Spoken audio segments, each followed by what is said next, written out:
I forgot to look up here. This is the Fountainhead in Dutch. When I was in Amsterdam, I went to all sorts of bookstores looking for anything by Ayn Rand. I actually wanted to find the Atlas Shrugged, but I ended up with the Fountainhead. And no, I have not read this. But if I ever want to take up Dutch again, I took a year of Dutch in college, and in fact I think that class was what finally convinced me to switch from political science to linguistics.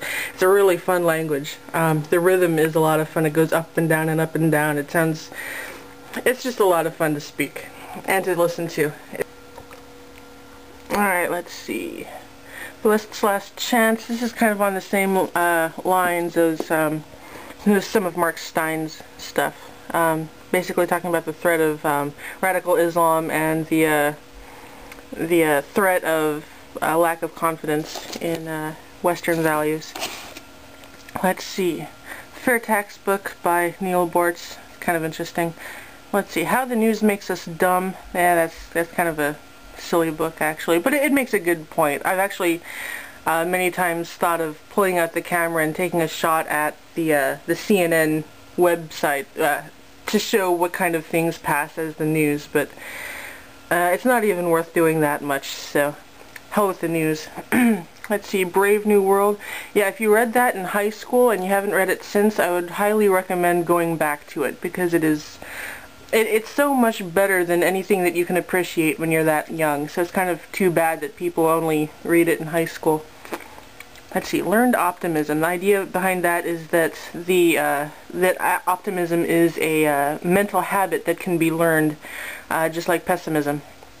Let's see, The Revolt of the Masses. That's a really interesting one. It's by a Spanish author, I think in the 20s, I believe, but it's about, basically it's in defense of elitism as against having everything dumbed down. That's a really terrible way of summing up that book, but it's a good book if you want to try that out. Let's see, State of Emergency. That's a rather alarmist book by Pat Buchanan, saying that having all these immigrants come in constitutes an invasion of our country. Whatever.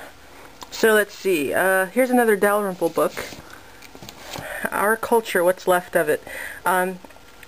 I prefer Life at the Bottom a bit, but Our Culture, What's Left of It is also very, very good. Highly recommend it. And The World is Flat. You've probably heard of this one. This was on the bestseller list for, I don't know, 2 years.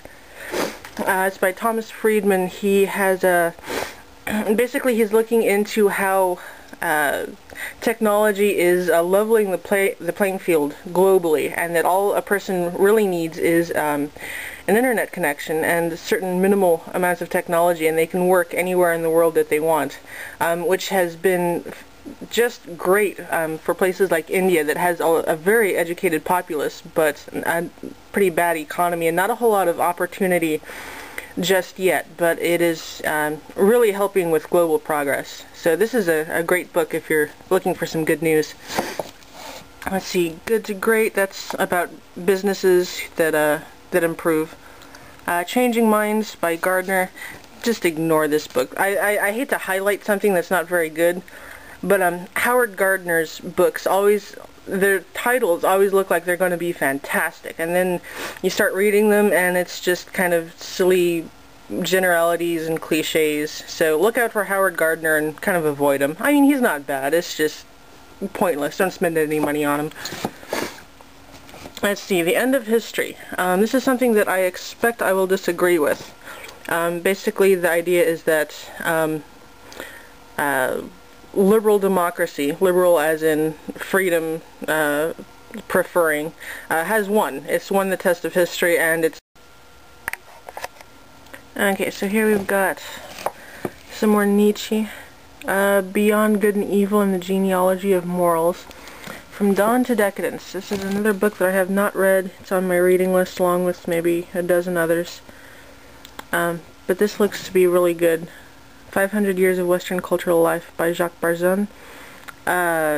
He's a really good author. I have read some of his other stuff, so I'm looking forward to this one. Very thick, though. I have a lot of reading to do. The European Dream. Holy cow, this book is just out of its mind. It's by Jeremy Rifkin. He is a pretty much a radical leftist. He's saying that just as the American dream has, Americans have their American dream, Europeans have a certain European dream, even if they don't consciously formulate it that way. The basic idea is, well, we have a dream of social equality. I just hate that phrase.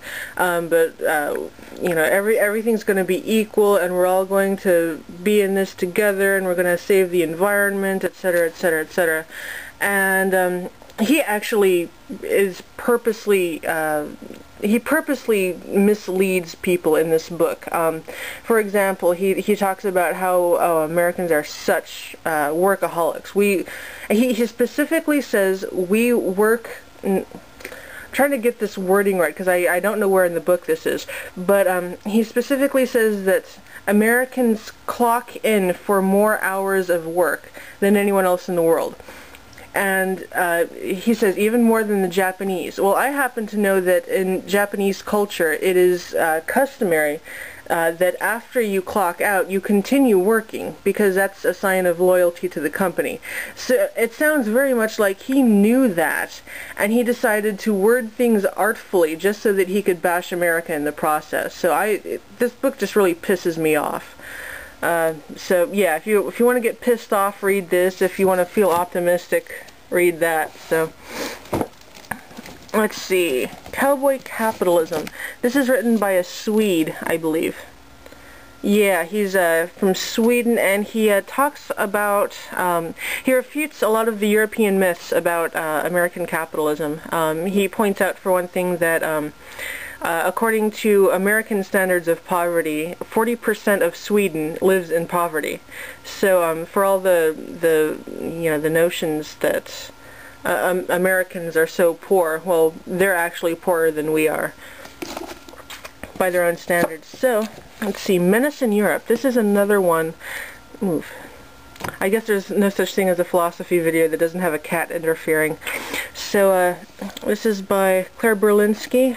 She is another person talking about the problem of radical Islam and Europe and cultural clashes. This is a very, very excellent book. Check that out. I haven't read it for a couple years, so I don't remember a whole lot of specifics, but I do remember enjoying it very much. Let's see, The Structure of Scientific Revolutions. This is one of the things I have to read for one of the chapters in my book. And another piece on my my to-read list, Marcus Aurelius's Meditations. This is really good stuff. And these editions are extraordinarily cheap. I think the Dover thrift editions, you can usually get them for about $1. Atheism, The Case Against God. Now this is the one. Now this book is just phenomenal. I